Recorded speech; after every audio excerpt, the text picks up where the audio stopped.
Hello दोस्तों, नमस्कार। मैं भी एक आप सभी का बहुत बहुत स्वागत करता हूं एक और नए क्लास में। तो आप सब कैसे हैं? उम्मीद करता हूं आप सब अच्छे होंगे, स्वस्थ होंगे और आप सभी की एसएससी एमटीएस हवलदार एग्जाम 2025 की तैयारी बहुत ही शानदार तरीके से चल रही होगी।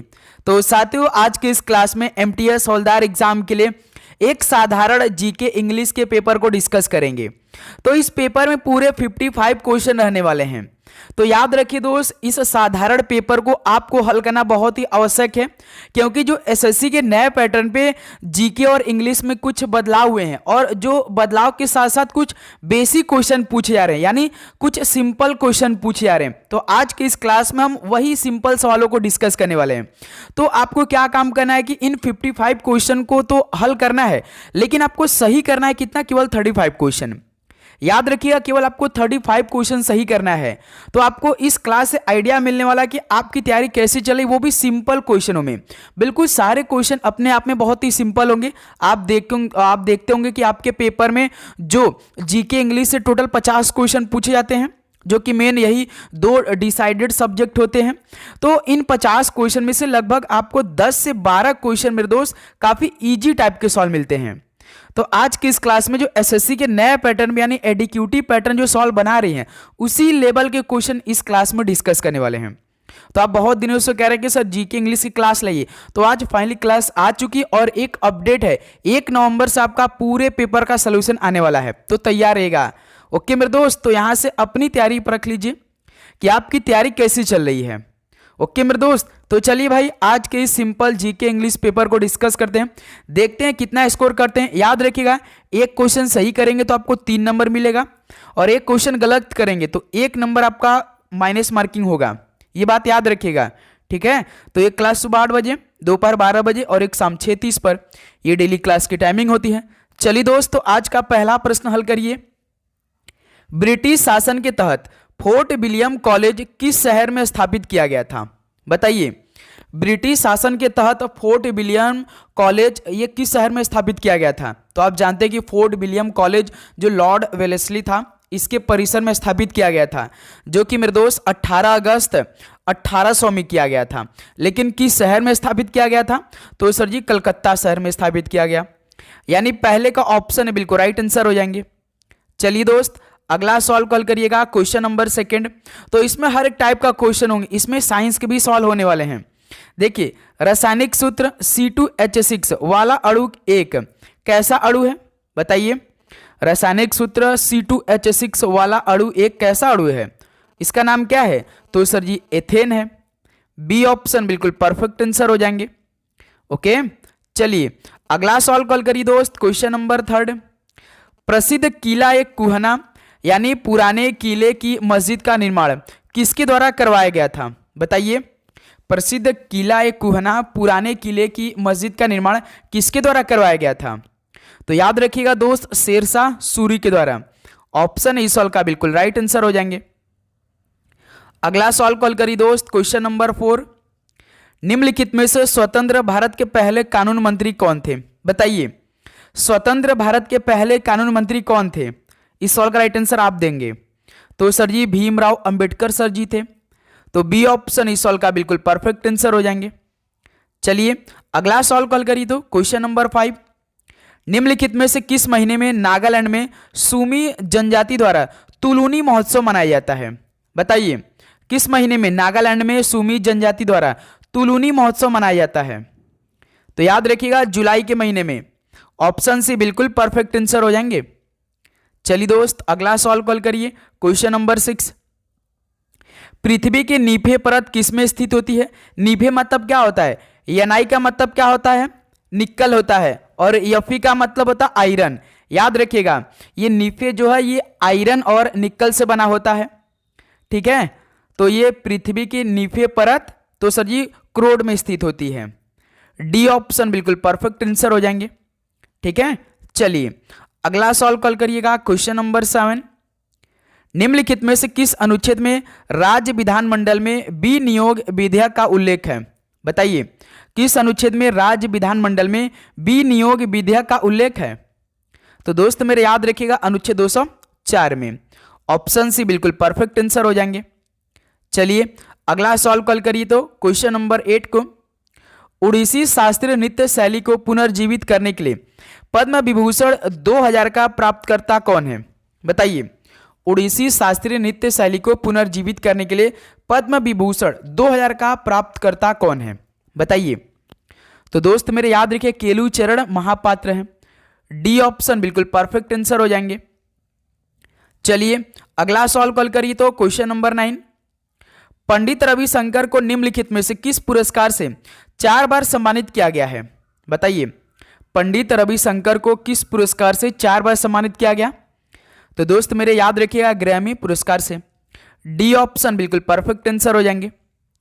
चलिए अगला सॉल्व कॉल करिए तो क्वेश्चन नंबर 10, भारतीय खान ब्यूरो की स्थापना किस वर्ष में की गई थी? चलिए भाई देखिए इजी सॉल्व करें तो फटाफट एक एक क्वेश्चन को हम लोग याद करते हुए आगे बढ़ेंगे। याद रखिएगा आपको पूरे 55 के 55 क्वेश्चन हल करना है, केवल 35 क्वेश्चन सही करना है, लास्ट में स्कोर बताइएगा। बताइए भारतीय खान ब्यूरो की स्थापना किस वर्ष में की गई? तो सर जी 1948 में। डी ऑप्शन बिल्कुल राइट आंसर हो जाएंगे।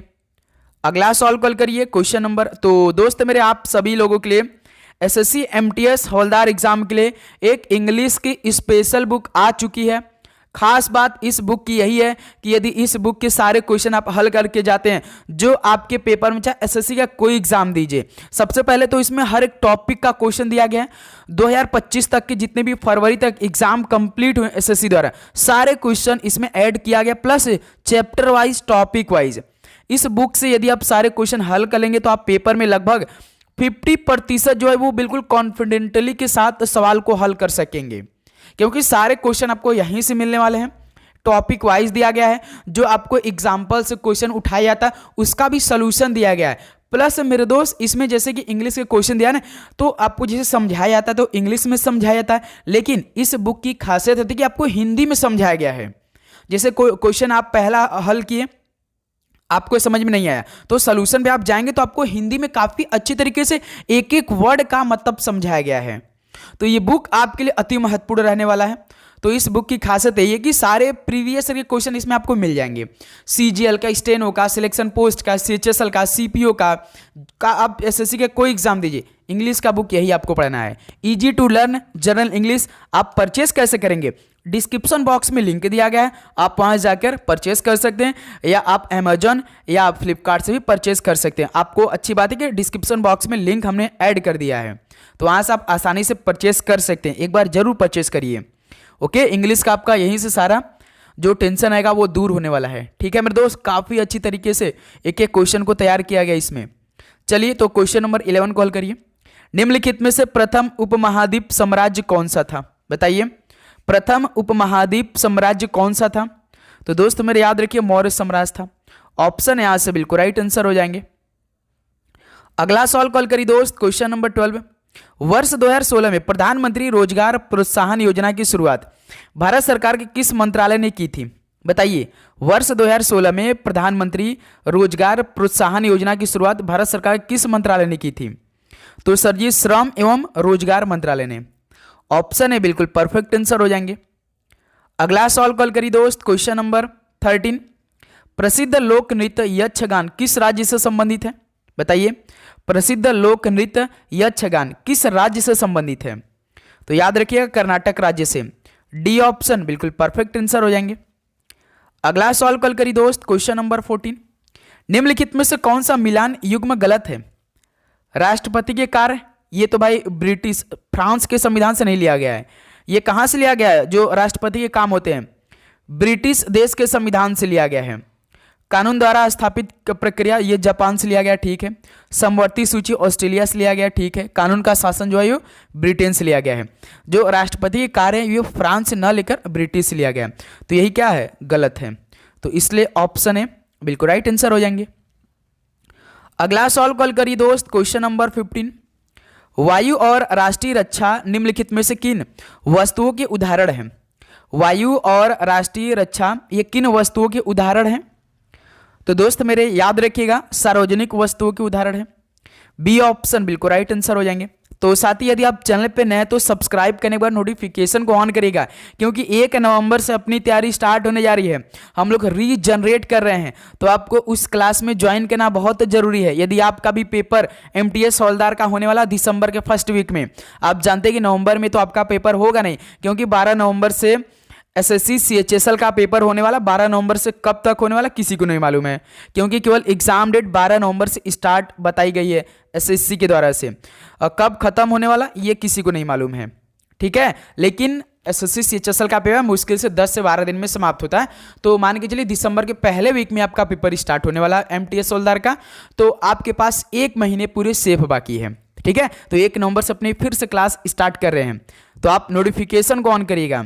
देखिए, प्रथम ICC महिला T20 क्रिकेट विश्व कप ये किसके द्वारा आयोजित किया गया था, यानी किस देश में आयोजित हुआ था, बताइए। प्रथम ICC महिला T20 क्रिकेट विश्व कप किसके द्वारा आयोजित किया गया, तो सर ये तो इंग्लैंड द्वारा। डी ऑप्शन बिल्कुल राइट आंसर हो जाएंगे। अगला सवाल कॉल करिए दोस्त, क्वेश्चन नंबर 17। कौन सा खाद्य पदार्थ संपूर्ण प्रोटीन का अच्छा स्रोत है, बताइए। कौन सा खाद्य पदार्थ संपूर्ण प्रोटीन का अच्छा स्रोत है, तो याद रखिएगा अंडा है भाई। ऑप्शन यहां से बिल्कुल राइट आंसर हो जाएंगे। अगला सवाल कॉल करिए दोस्त, क्वेश्चन नंबर 18। छठ पूजा कितने दिनों तक मनाई जाती है, भाई। छठ पूजा अभी अभी समाप्त हुआ है, बताइए कितने दिनों तक मनाई जाती है, तो सर जी पूरे 4 दिन तक मनाई जाती है। बी ऑप्शन बिल्कुल राइट आंसर हो जाएंगे। ओके, चलिए अगला सवाल कॉल करिए दोस्त, क्वेश्चन नंबर 19। महात्मा गांधी काशी विद्यापीठ की स्थापना शिव प्रसाद गुप्ता और भगवान दास ने किस वर्ष में की थी, बताइए।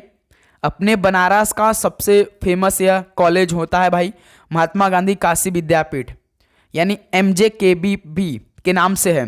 तो इसकी स्थापना शिव प्रसाद गुप्ता भगवान दास ने की थी, लेकिन किस वर्ष में की थी, तो याद रखिएगा 1921 में की थी।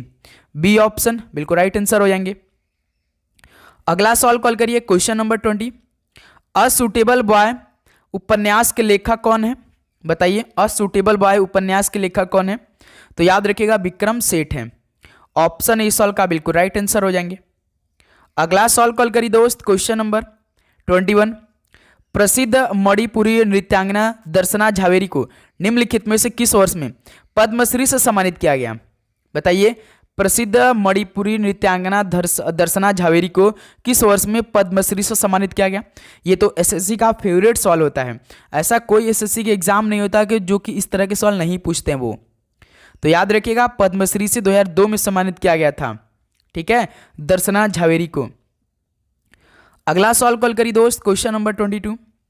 भारत सरकार की निम्नलिखित में से कौन सी पहल उन सभी ग्रामीण परिवारों को 100 दिनों की गारंटीकृत मजदूरी रोजगार का वादा करती है, तो स्वेच्छा से अकुशल शारीरिक श्रम करते हैं, तो बताइए कौन सा भाई योजना या मंत्रालय। भारत सरकार की कौन सी पहल उन सभी ग्रामीण परिवारों को 100 दिनों की गारंटीकृत मजदूरी रोजगार का वादा करते हैं जो स्वेच्छा से अकुशल शारीरिक श्रम करते हैं, तो याद रखिएगा महात्मा गांधी राष्ट्रीय रोजगार गारंटी योजना, इसके तहत। ऑप्शन यहां से बिल्कुल राइट आंसर हो जाएंगे। चलिए दोस्त अगला सवाल कॉल करिए, क्वेश्चन नंबर 23। किस राज्य में झूमिंग खेती को दहिया के नाम से जाना जाता है, बताइए। किस राज्य में झूमिंग खेती को दहिया के नाम से जानते हैं, तो सर जी मध्य प्रदेश में। बी ऑप्शन बिल्कुल राइट आंसर हो जाएंगे। अगला सवाल कॉल करिए दोस्त, क्वेश्चन नंबर 24।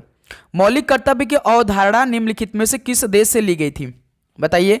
मौलिक कर्तव्य की अवधारणा किस देश से ली गई थी, तो मेरे दोस्त याद रखिएगा रूस देश से।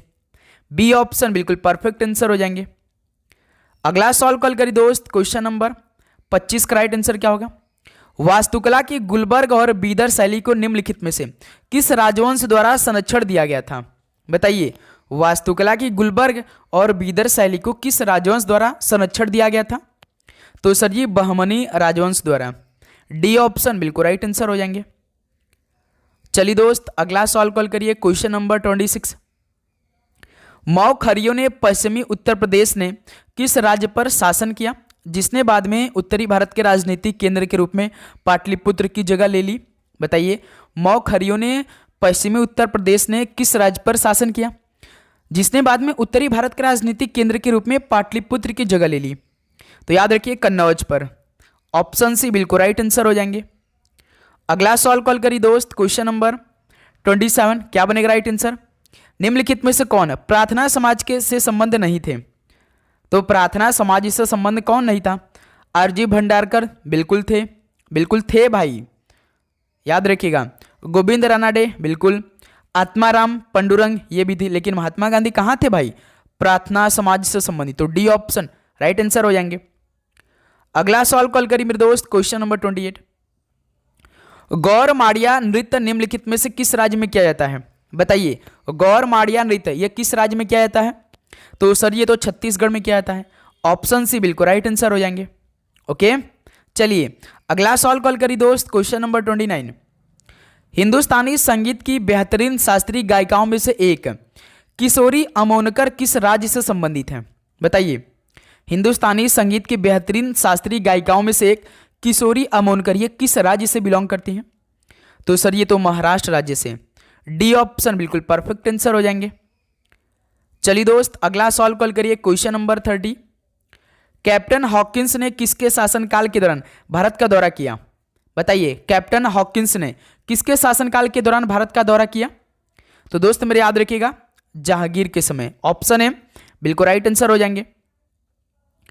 अगला सवाल कॉल करिए दोस्त, क्वेश्चन नंबर 31, हड़प्पा के उत्खनन स्थलों में निम्नलिखित में से क्या नहीं पाया गया था? हड़प्पा के उत्खनन स्थलों में क्या नहीं पाया गया था? ऑप्शन पढ़िए, जैसे सार्वजनिक स्नान गृह ये तो पाया गया था भाई, आवास गृह भी पाया गया था, जो सार्वजनिक सबके लिए भवन था वो भी पाया गया था, लेकिन अस्पताल नहीं पाया गया था। सार्वजनिक जो सबके लिए अस्पताल था ये नहीं पाया गया था, तो यही क्या हो जाएगा? डी ऑप्शन बिल्कुल राइट आंसर हो जाएंगे। अगला सवाल कॉल करिए मेरे दोस्त, क्वेश्चन नंबर 32, पूर्व मध्य रेलवे का मुख्यालय निम्नलिखित में से कौन सा है? बताइए, पूर्व मध्य रेलवे का मुख्यालय कहाँ पर स्थित है, किस शहर में स्थित है? तो दोस्त मेरे याद रखिएगा, ये हाजीपुर में स्थित है, ऑप्शन है बिल्कुल राइट आंसर हो जाएंगे। अगला सवाल कॉल करिए मेरे दोस्त, क्वेश्चन नंबर 33, निम्नलिखित में से कौन सा प्रदूषक महासागर के अम्लीयकरण के लिए उत्तरदायी है? बताइए, कौन सा प्रदूषक महासागर के अम्लीयकरण के लिए उत्तरदायी है? तो दोस्त मेरे याद रखिए, कार्बन डाइऑक्साइड है, ऑप्शन यहाँ से बिल्कुल राइट आंसर हो जाएंगे। तो दोस्त मेरे लास्ट में स्कोर जरूर करिएगा, और चैनल को आप सब्सक्राइब करने के बाद नोटिफिकेशन को ऑन करिए और अपने दोस्तों भाई सेशन को शेयर करिएगा, ठीक है। अन्य धर्मों में धर्मांतरित लोगों को पुनः हिंदू धर्म में परिवर्तित करने के लिए शुद्धि आंदोलन निम्नलिखित में से किस संगठन द्वारा शुरू किया गया था? बताइए, अन्य धर्मों से धर्मांतरित लोगों को पुनः हिंदू धर्म में परिवर्तित करने के लिए जो शुद्धि आंदोलन था ये किस संगठन द्वारा शुरू किया गया था? तो याद रखिए, आर्य समाज द्वारा स्टार्ट किया गया था, ऑप्शन ए बिल्कुल राइट आंसर हो जाएंगे। अगला सवाल कॉल करिए दोस्त, क्वेश्चन नंबर 35, संगीत सम्राट मियां तानसेन ने बारिश लाने के लिए किस राग की रचना की थी? बताइए, संगीत सम्राट मियां तानसेन ने बारिश लाने के लिए किस राग की रचना की थी? तो याद रखिए, मेघ मल्हार की, बी ऑप्शन इस सवाल का बिल्कुल राइट आंसर हो जाएंगे। अगला सवाल कॉल करिए दोस्त, क्वेश्चन नंबर 36, निम्नलिखित में से कौन सा मंदिर वास्तुकला की नागर शैली का उदाहरण है? बताइए, कौन सा मंदिर वास्तुकला की नागर शैली का उदाहरण है? तो दोस्त मेरे याद रखिए, कैलाश मंदिर जो कि कांचीपुरम में, डी ऑप्शन बिल्कुल परफेक्ट आंसर हो जाएंगे। ओके, चलिए अगला सवाल कॉल करिए तो क्वेश्चन नंबर 37, भारतीय संविधान में संशोधन करने की प्रक्रिया निम्नलिखित में से किस देश से ली है? बताइए, भारतीय संविधान में संशोधन करने की जो प्रक्रिया है वो किस देश से ली है? तो सर जी दक्षिण अफ्रीका से, डी ऑप्शन बिल्कुल परफेक्ट आंसर हो जाएंगे। अगला सवाल कॉल करिए दोस्त, क्वेश्चन नंबर 38, लच्छू महाराज किस नृत्य शैली से संबंधित है? बताइए, लच्छू महाराज किस नृत्य शैली से संबंधित है? तो याद रखिए, कथक से, ऑप्शन सी बिल्कुल राइट आंसर हो जाएंगे। चलिए दोस्त अगला सवाल कॉल करिए तो क्वेश्चन नंबर 39, निम्नलिखित में से कौन सा एक धार्मिक त्यौहार नहीं है? तो इनमें से कौन सा एक धार्मिक त्यौहार नहीं है? जैसे गुड फ्राइडे एक धार्मिक त्यौहार है, गुरु पर्व भी एक धार्मिक त्यौहार है, मुहर्रम भी एक धार्मिक त्यौहार, धर्म से संबंधित है, लेकिन गांधी जयंती तो भाई ये धार्मिक त्यौहार है नहीं, तो सी ऑप्शन राइट आंसर हो जाएंगे। अगला सवाल कॉल करिए दोस्त, क्वेश्चन नंबर 40, भारत के संविधान में विभिन्न देशों के साथ साथ किस वर्ष के भारत सरकार अधिनियम से कई प्रावधान लिए गए हैं? बताइए, भारत के संविधान में विभिन्न देशों के साथ साथ किस वर्ष के भारत सरकार अधिनियम से कई प्रावधान लिए गए हैं? तो याद रखिए 1935 के। ऑप्शन बी इस सवाल का बिल्कुल राइट आंसर हो जाएंगे। चलिए दोस्त अगला सवाल कॉल करिए, क्वेश्चन नंबर 41। भारतीय निशानेबाज अभिनव बिंद्रा किस राज्य से संबंधित है? तो दोस्त मेरे जो भारतीय निशानेबाज हैं अभिनव बिंद्रा, ये किस राज्य से बिलोंग करते हैं? तो दोस्त मेरे याद रखिएगा ये उत्तराखंड से बिलोंग करते हैं। ऑप्शन सी बिल्कुल राइट आंसर हो जाएंगे। ठीक है, चलिए अगला सवाल कॉल करिए दोस्त, क्वेश्चन नंबर 42। निम्नलिखित में से किसे एक कोशिकीय हरा शैवाल माना जाता है? बताइए इनमें से किसे एक कोशिकीय हरा शैवाल माना जाता है? तो याद रखिए क्लैमाइडोमोनास को। Option A Chlamydomonas, option A बिल्कुल राइट आंसर हो जाएंगे। ओके, चलिए दोस्त अगला सवाल कॉल करिए, क्वेश्चन नंबर 43। भारत की 2011 की जनगणना के अनुसार निम्नलिखित में से किस केंद्र शासित प्रदेश की जनसंख्या सबसे कम है? बताइए जनगणना 2011 के अनुसार किस केंद्र शासित प्रदेश की जनसंख्या सबसे कम है? ये तो सभी को मालूम होगा, लक्षद्वीप की है भाई। ऑप्शन भी राइट आंसर हो जाएंगे। अगला सवाल कॉल करिए दोस्त, क्वेश्चन नंबर 44। भारतीय जनगणना 2001 के अनुसार अप्रवासी जनसंख्या का कितना प्रतिशत श्रीलंका से था? ये तो मोस्ट इंपॉर्टेंट सवाल होने वाला भाई, जनगणना से रिलेटेड सवाल। भारतीय जनगणना 2001 के अनुसार अप्रवासी जनसंख्या कितना प्रतिशत श्रीलंका से थे सा? बताइए। तो याद रखिए 2.9% था। ऑप्शन यहां से बिल्कुल राइट आंसर हो जाएंगे। चलिए दोस्त अगला सवाल कॉल करिएगा, क्वेश्चन नंबर 45। धम्म संस्कृत शब्द धर्म का क्या शब्द है भाई? जो धम्म था संस्कृत शब्द है जो कि धर्म का प्राकृतिक शब्द है। डी ऑप्शन इस सवाल का बिल्कुल राइट आंसर हो जाएंगे। अगला सवाल कॉल करिए मेरे दोस्त, क्वेश्चन नंबर 46। स्क्वैश खिलाड़ी अनाहत सिंह भारत के किस शहर से संबंधित है? बताइए जो स्क्वैश खिलाड़ी अनाहत सिंह है वो भारत के किस शहर से संबंधित है? तो दोस्त मेरे याद रखिए दिल्ली शहर से। ऑप्शन सी बिल्कुल राइट आंसर हो जाएंगे। चलिए दोस्त अगला सवाल कॉल करिएगा, क्वेश्चन नंबर 47। स्त्री पुरुष तुलना नामक पुस्तक निम्नलिखित में से किसने लिखी है? बताइए स्त्री पुरुष तुलना नामक पुस्तक किसने लिखी है? तो सर जी ताराबाई शिंदे ने लिखी है। ऑप्शन सी बिल्कुल राइट आंसर हो जाएंगे। चलिए दोस्त तो इंग्लिश के जो बेसिक क्वेश्चन हमेशा भाई कम से कम 10 सवाल पेपर में पूछा जाता है ना, वही सवाल इस क्लास में हम लोग करने वाले हैं। ठीक है, जैसे देखिए choose the correctly spelled word, तो आपको इनमें से चूज करना वो जो करेक्ट स्पेलिंग वाला वर्ड दिया है। नॉनसेंस, नॉनसेंस का राइट स्पेलिंग क्या होता है? जैसे कि नॉनसेंस मतलब कोई बाधा बनता है, उपद्रव मचाता है, इसको हम क्या बोलते हैं? नॉनसेंस। तो इसका राइट स्पेलिंग क्या होता है? तो होता है सर जी NUISANCE होता है नॉनसेंस। देखिए NUI देखिए ऑप्शन डी में केवल दिया है नॉनसेंस जिसे आप बोलते हैं, तो यही आपका करेक्ट है भाई। डी ऑप्शन बिल्कुल राइट आंसर हो जाएंगे। करेक्टली इनकरेक्टली से आपके शिफ्ट में लगभग 2 से 3 का वेटेज रहता है। तो 2 सवाल तो यहीं से आप सब फिक्स होगा इन्हीं टॉपिक से। चलिए क्वेश्चन नंबर 49 को हल किया जाए भाई। क्या दे रखा है सवाल?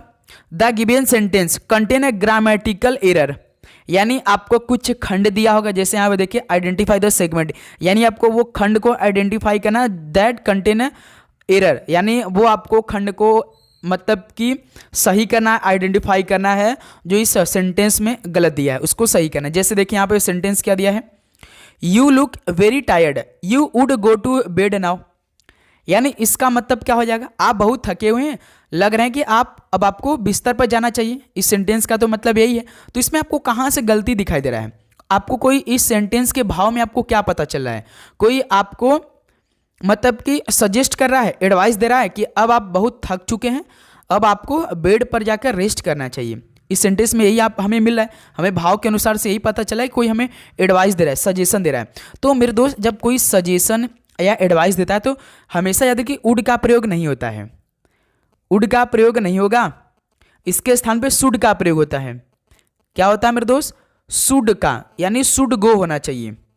ठीक है मेरे दोस्त, जब भी सजेशन या एडवाइस का भाव प्रकट हो और उसमें वुड दिया हो तो उसकी जगह क्या होगा? शुड होगा मेरे दोस्त।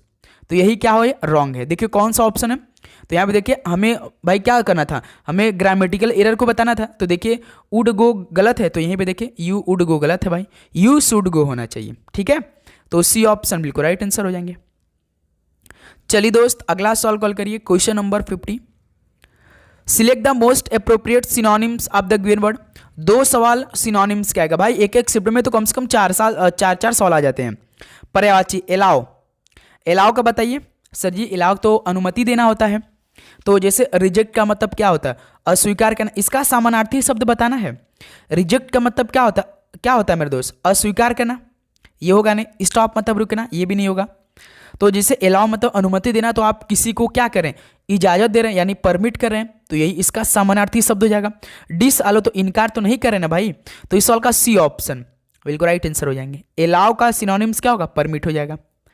चलिए दोस्त अगला सवाल कॉल करिएगा, क्वेश्चन नंबर 51 को। Select the most appropriate antonym of the given word. 2 से 3 सवाल। देखिए आपका इनकरेक्टली और करेक्टली वाले में हमने आपको बताया कि 3 सवाल, और ग्रामेटिकल एरर से 2 सवाल, और उसके बाद क्या था, सिनोनिम से लगभग 3 सवाल, और एंटोनिम से मान के चलिए 2 से 3 सवाल। तो देखिए 3 3 6 2 8 2 10 हो गया भाई यही से। तो एलाइक का विलोम शब्द बताइए क्या होगा, ऑर्डिनरी होगा। एलाइक का मतलब क्या होता है, एक जैसा, बिल्कुल एक जैसा। जैसे कि ऑर्डिनरी मतलब साधारण, ये होगा नहीं भाई। और सिमिलर बिल्कुल सामान्य, समान बिल्कुल होगा नहीं। और सेम समान और डिफरेंट, इन एलाइक मतलब एक जैसा, तो मेरे दोस्त डिफरेंट मतलब अंतर हो जाएगा। डी ऑप्शन बिल्कुल परफेक्ट आंसर हो जाएगा, भिन्न हो जाएगा।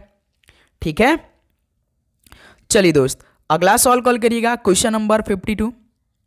Choose the correctly spelled word. तो इनमें से एक बार इलिजिबल का आपको करेक्ट स्पेलिंग बताना है, क्या होता है इलिजिबल मतलब अस्पष्ट, अपठनीय। तो सर जी ILLEGIBLE होता है।